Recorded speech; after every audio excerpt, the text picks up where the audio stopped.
Mark சுவிசேஷம் 4வது அதிகாரம் 35 முதல் 41 வரைக்கும். இந்த இடத்துல இயேசு தன்னுடைய சீஷர்களை கூட்டிட்டு அக்கறைக்கு போவோம் அப்படின்னு சொல்லி சீஷர் எல்லாத்தையும் கூட்டிட்டு கடல்ல படகுல போயிட்டு இருக்கிறாங்க. அங்க போய்கொண்டு இருக்கும்போது பயங்கரமான காற்று, பயங்கரமான அலைகள். நம்ம எல்லாரும் அதை அறிந்திருக்கிறோம். ரொம்ப மோசமான சூழ்நிலை இருந்ததுனால கடல்ல இருந்த அலைகள் படக ரொம்ப கவிழ்க்கிற மாதிரி இருந்ததுனால அவங்க ரொம்ப பயப்படுறாங்க. ஆனா ஏசப்பா தலையணை வைத்து தூங்கி கொண்டிருக்கிறாரு. அவரை போய் எழுப்புறாங்க. ரொம்ப ஒரு பதட்டத்துல, நாங்க சாக போறோம், உங்களுக்கு அக்கறை இல்லையா, நீங்க இப்படி அக்கறை இல்லாம தூங்கிட்டு இருக்கிறீங்களே அப்படிங்கிற மாதிரி அவங்க சொல்றாங்க. இப்போ அதுக்கு முன்னாடியே அவங்க அவங்களால என்ன முடியுமோ அது எல்லாத்தையும் முயற்சி பண்ணியிருப்பாங்க. அவங்களுக்கு தெரிந்த வழியில் எல்லாத்தையும் ட்ரை பண்ணியிருப்பாங்க. எல்லாம் செஞ்சதுக்கு அப்புறம் முடியலன்னுங்கிறதுக்கு அப்புறம் கடைசியா ஏசப்பட்ட வர்றாங்க. நாங்க சாக போறோம், உங்களுக்கு கவலை இல்லையா அப்படின்னு சொல்றாங்க. அப்போ ஏசப்பா எழும்பி எரியாதே அமைதலா இரு அப்படின்னு சொல்லி கட்டளையிடுறாரு. உடனே அந்த புயல் எல்லாம் கடல்ல இருக்கிற அலைகள் எல்லாம் அமைதியாயிருச்சு. அப்போ சீஷர்கள் ரொம்ப ஆச்சரியப்படுறாங்க, ரொம்ப வியப்பா பாக்குறாங்க ஏசப்பாவை. ஏசப்பா சீஷர்களை பார்த்து சொல்றாரு, நீங்க ஏன் பயப்படுறீங்க, இன்னும் உங்களுக்கு விசுவாசம் வரலையா அப்படின்னு சொல்லி பயப்படுறாங்க. அப்ப எல்லா சீஷர்களும் கூட இவர் எப்படிப்பட்டவரோ அப்படின்னு சொல்லி ஒரு வியப்போட ஆச்சரியத்தோட பாக்குறாங்க. இப்ப இயேசு கிறிஸ்து தான் இந்த இடத்துல சீஷர்களை கடல்ல கூட்டிட்டு போறாரு. இயேசு கிறிஸ்து தான் அந்த பக்கம் போலான்னு சொல்லி போறாரு. அப்போ நம்ம அவரு போகலான்னு முடிவு பண்ணும் போது அவருக்கு தெரிந்திருக்கும் இந்த மாதிரி அலைகள்லாம் வரப்போகுது அப்படின்னு. இப்ப நம்ம ரட்சிக்கப்பட்ட நம்ம ஒவ்வொருவரும் ஆண்டவருக்குள்ள வளர்வதற்கு ஆண்டவர் கற்றுக் கொடுக்கிற ஒரு முதல் படி அப்படின்னு பார்க்கும்போது விசுவாசம். ஆண்டவர் நம்முடைய விசுவாசத்தை சோதிக்கிறாரு. ஆண்டவர் நம்முடைய விசுவாசத்துல வளர பண்ணுகிறாரு. இந்த விசுவாசத்தை சோதிக்கிறது ஒரு சில நேரங்கள்ல பிசாசானவன் சோதிப்பான். ஆனா இந்த இடத்துல ஆண்டவரே செக் பண்றாரு, நம்முடைய விசுவாசத்தை சோதிக்கிறாரு. பிசாசு நம்முடைய விசுவாசத்தை சோதிக்கும் போது விசுவாசத்திலிருந்து வழி விலகி போறதற்கு முயற்சி பண்ணுவோம். எப்படியாவது நம்மளை கீழே தள்ளணும், ஆண்டவர்கிட்ட நம்மளை விளக்கணும் அப்படின்னு சொல்லி முயற்சி பண்ணுவோம். ஆனா ஆண்டவர் நம்முடைய விசுவாசத்தை சோதிக்கும் போது நம்ம விசுவாசத்துல பலப்படணும்னு விரும்புறாரு, விசுவாசத்துல உறுதியா இருக்கணும்னு விரும்புறாரு. ஆண்டவர் அவருடைய சீஷர்களுக்கு கற்றுக் கொடுக்கணும்னு நினைச்ச ஒரு பாடம் அந்த விசுவாசத்துல வளரணும். இத்தனை நாட்களா, மாதங்களா, ஒருவேளை ஒரு சில வருடங்களா சீஷர்கள் இயேசு கூட இருக்கிறாங்க. இயேசு செய்த அற்புதங்களை பார்க்கிறாங்க, அதிசயத்தை பார்க்கிறாங்க, அவருடைய போதனையை கேட்கிறாங்க. எல்லாத்தையும் முடிச்சுட்டு இப்போ அவருடைய சீஷர்களுக்கு ஒரு டெஸ்ட் வைக்கிறாரு. அவருடைய விசுவாசம் எப்படி இருக்கு, எந்த லெவல்ல இருக்கு அப்படிங்கிறத டெஸ்ட் பண்றாரு. இப்போ இத்தனை நாள் அவர் கூட இருந்ததுக்கு அப்புறம் ஆண்டவர் எதிர்பார்த்தது அவங்களுடைய விசுவாசம் எப்படி இருக்கு. ஆண்டவர் வேற எதையுமே எதிர்பார்க்கல. அவங்களுடைய விசுவாசம் எப்படி இருக்கு, இன்னும் அவிசுவாசமா இருக்கிறீங்களே அப்படிங்கிறது அவங்கள சொல்றாரு. அப்ப அவங்க விசுவாசத்தை நம்ம ஒவ்வொருடைய விசுவாசத்தை கூட ஆண்டவர் செக் பண்ணணும்னு விரும்புறாரு. ஒருவேளை இன்னைக்கு நம்ம அந்த சம்பவத்தை நம்ம வாசிக்கும் போது நம்ம ஒருவேளை நினைக்கலாம், ஏசப்பா தான் கூட இருக்கிறாருல, அப்புறம் எதுக்கு அவங்க பயப்படுறாங்க, ஏசப்பா பக்கத்துல தானே இருக்கிறாரு, அவரு தூங்கிட்டு தானே இருக்கிறாரு, அப்புறம் ஏன் பயப்படுறாங்க அப்படின்னு நம்ம கேள்வி கேட்கலாம்.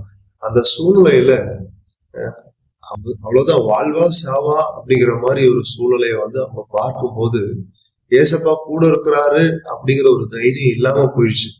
ஏசப்பா பக்கத்துலதான் இருக்கிறாரு அப்படிங்கிற ஒரு நம்பிக்கை இல்லாம போயிடுச்சு. அவ்வளவுதான், எல்லாம் முடிஞ்சது அப்படிங்கிற மாதிரி சூழ்நிலை. அன்னைக்கு ஏசப்பா கூட இருந்தாரு, அவங்க பக்கத்துல இருந்தாரு. ஆனா இன்னைக்கு ஆண்டவர் நமக்குள்ள இருக்கிறாரு. அவங்கள காட்டிலும் இன்னைக்கு ரொம்ப நெருக்கமா ஆண்டவர் நமக்குள்ள இருக்கிறாரு. நமக்குள்ள இருந்து ஒவ்வொரு நாளும் ஆண்டவர் நம்மளை நடத்துகிறார். இப்ப நம்ம வாழ்க்கையில ஒரு சில சூழ்நிலைகள் வரும்போது நம்ம இப்படிப்பட்ட ஒரு பயம் நமக்கு வரலாம். வாழ்வா சாவாங்கிற சூழ்நிலை, போராட்டங்கள், நெருக்கங்கள் வரும்போது நமக்கும் இப்படிப்பட்ட ஒரு பயங்கள் வரலாம். நாங்க மடிந்து போகிறோம், கவலை இல்லையா? நாங்க மடிந்து போகிறோங்கிற மாதிரி ஒரு சூழ்நிலை, மனநிலைமை வரலாம். ஆனா ஆண்டவர் நம்ம ஒவ்வொருவரையும் விசுவாசத்திலிருந்து வழி விலகி போறதற்காக இப்படிப்பட்ட சூழ்நிலையில அனுமதிக்கல.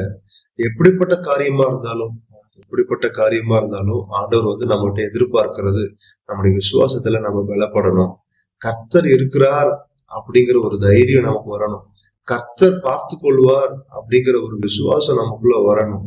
கர்த்தர் எல்லாவற்றையும் செய்கிறவர், அவர் என் கூட இருக்கிறார் அப்படின்னு நம்ம விசுவாசத்துல பலப்படணும்னு ஆண்டவர் விரும்புறார். நம்ம ஆண்டவருக்காக நிறைய காரியங்களை நம்ம செய்கிறோம். அது எல்லாத்த விட ஆண்டவர் எதிர்பார்க்கிறது நம்முடைய விசுவாசம் எந்த லெவல்ல இருக்கு. ஆண்டவர் கூடயே இருந்த சீஷர்களுக்கு ஆண்டவர் வச்ச ஒரு டெஸ்ட் அவருடைய விசுவாசம். ஆண்டவர் அவங்க வளருவதற்கு ஆண்டவர் வைத்த ஒரு முதல் படி அவருடைய விசுவாசம். நம்முடைய விசுவாசத்தை கூட ஆண்டவர் வளர்த்தணும்னு விரும்புறார். ஆண்டவர் ஒரு நல்ல டீச்சர், ஒரு நல்ல ட்ரெயினர். அவருடைய பிள்ளைகளை எப்படி உருவாக்கணும்னு ஆண்டவருக்கு நல்லா தெரியும். இப்ப நம்ம வாழ்க்கையில ஆண்டவர் அனுமதிக்கிற சூழ்நிலைகள் எல்லாமே ஏனோ தானோன்னு வர்றதில்லை. ஆண்டவருடைய ஞானத்தை மீறி, ஆண்டவருக்கு தெரியாம நம்ம வாழ்க்கையில எந்த ஒரு சூழ்நிலையும் வர்றதில்லை. ஆண்டவர் எல்லாவற்றையும் பார்த்து கொண்டிருக்கிறார். ஆண்டவர் எல்லாவற்றையும் அனுமதிக்கிறார். அப்படி அனுமதிக்கும் போது அவருடைய இருதயத்துல எப்படிப்பட்ட ஒரு நினைவுகள் இருக்கணும். ஒரு நெருக்கம் வரும்போது ஆண்டவர் எதிர்பார்க்க என்னன்னா, அவர் மேல இருக்கிற விசுவாசத்தை வெளிப்படுத்தணும்.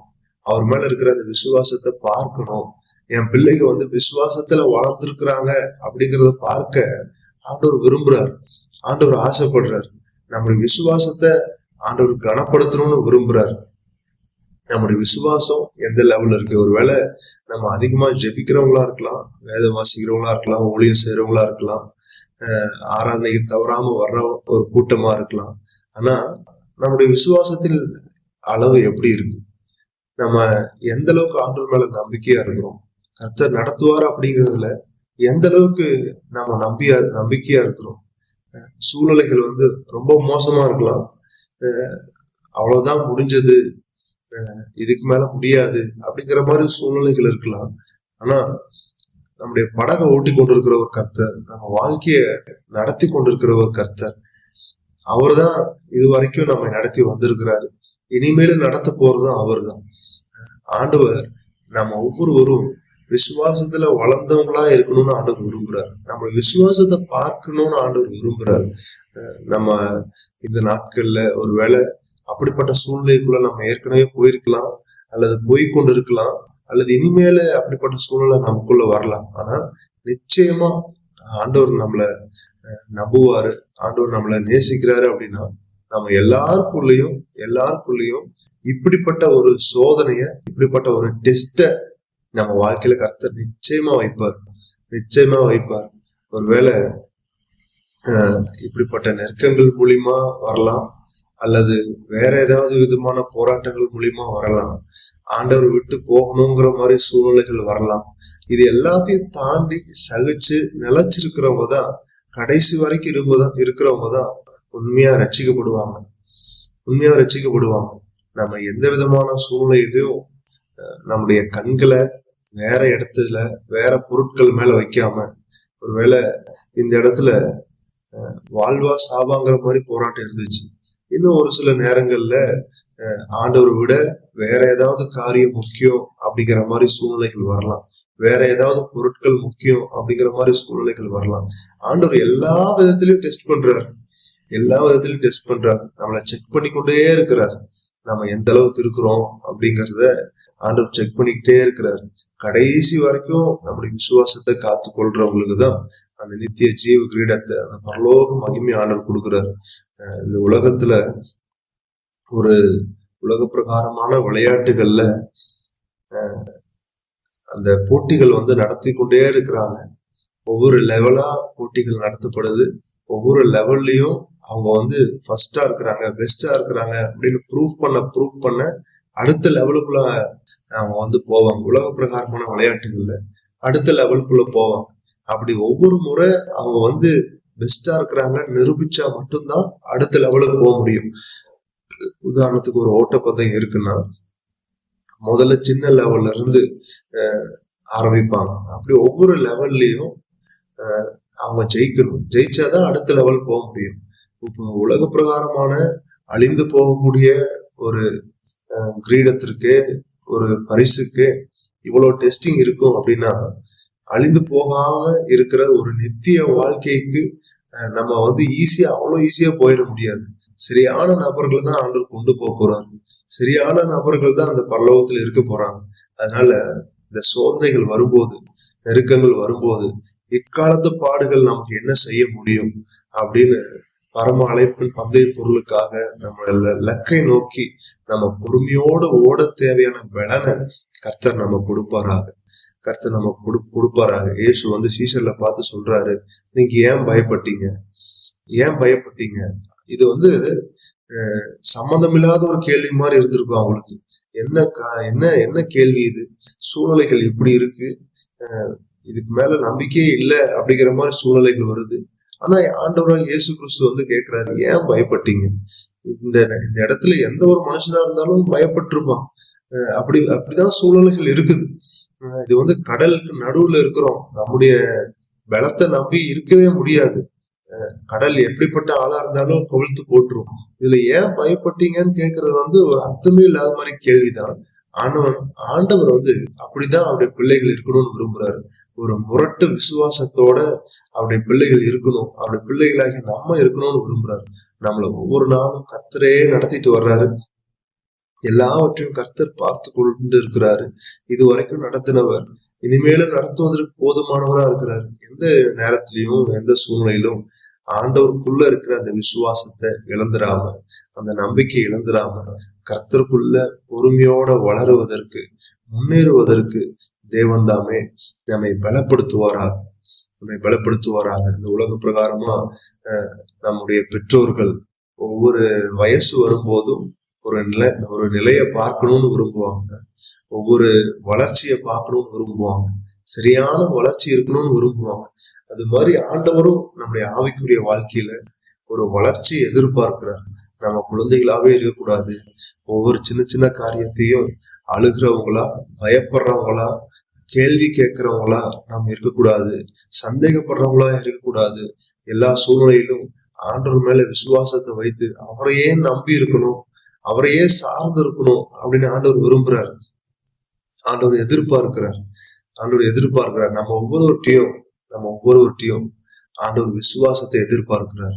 ஒருவேளை இது வரைக்கும் நம்ம எப்படி இருந்தோமோ, ஆனா இதுக்கு மேல நம்ம எல்லாத்துக்கும் ஆண்டவரை சார்ந்து கொள்ள கர்த்தர் நம்மை பலப்படுத்துவாராக. நம்முடைய ஞானத்தை அல்ல, நம்முடைய திறமைகளை அல்ல, நம்முடைய பின்னணி அல்ல, நம்முடைய சொத்து அல்ல, எல்லா சூழ்நிலையிலும் ஆண்டவரை முன்னாடி வைத்து அவரையே சார்ந்து அவர் மேல நம்பிக்கை வைத்து அவரையே பின்பற்ற தேவன் நம்மை பலப்படுத்துவாராக. ஆண்டவர் அதை தான் எதிர்பார்க்கிறார். எல்லாத்துலயும் அவரை சார்ந்து கொள்ளணும்னு ஆண்டவர் எதிர்பார்க்கிறார். நம்முடைய விசுவாசம் அவரை சார்ந்து இருக்கணும், அவரை நம்பி இருக்கணும்னு ஆண்டவர் எதிர்பார்க்கிறார். அவர் எதிர்பார்ப்புக்கு ஏற்ற விதத்துல நம்ம ஒவ்வொருடைய விசுவாசமும் அவருக்குள்ள அடங்கி அவருக்கு காத்திருக்க, அவருடைய நேரத்துக்கு காத்திருக்க, அவருடைய சூழ்நிலைக்கு காத்திருக்க, தேவனுடைய பலப்படுத்தலுக்கு காத்திருக்க, தேவன் நம்மை ஆளுகை செய்து தேவனுடைய விருப்பத்தின்படி அவருக்குள்ள வளர்ந்து நம்ம ஒவ்வொருவரும் விசுவாசத்துல வீரர்களாய் வல்லவர்களாய் இருக்கும்படி தேவன் நம்மை பலப்படுத்துவாராக. நம்ம எந்த விதத்திலையும் புலம்புறவங்களா இல்லாம, பயப்படுறவங்களா இல்லாம, கேள்வி கேட்கிறவங்களா இல்லாம, ஆண்டவர் பார்த்து கொள்வார் அப்படிங்கிற ஒரு தைரியம், ஒரு விசுவாசம் மேலோங்கி நிற்கட்டும். தேவன் தாமே நம்ம ஒவ்வொருடைய விசுவாசத்திலும் வளருவதற்கு, விருத்திக்க பண்ணுவதற்கு நம்மை நடத்துவாராக. ஆமென்.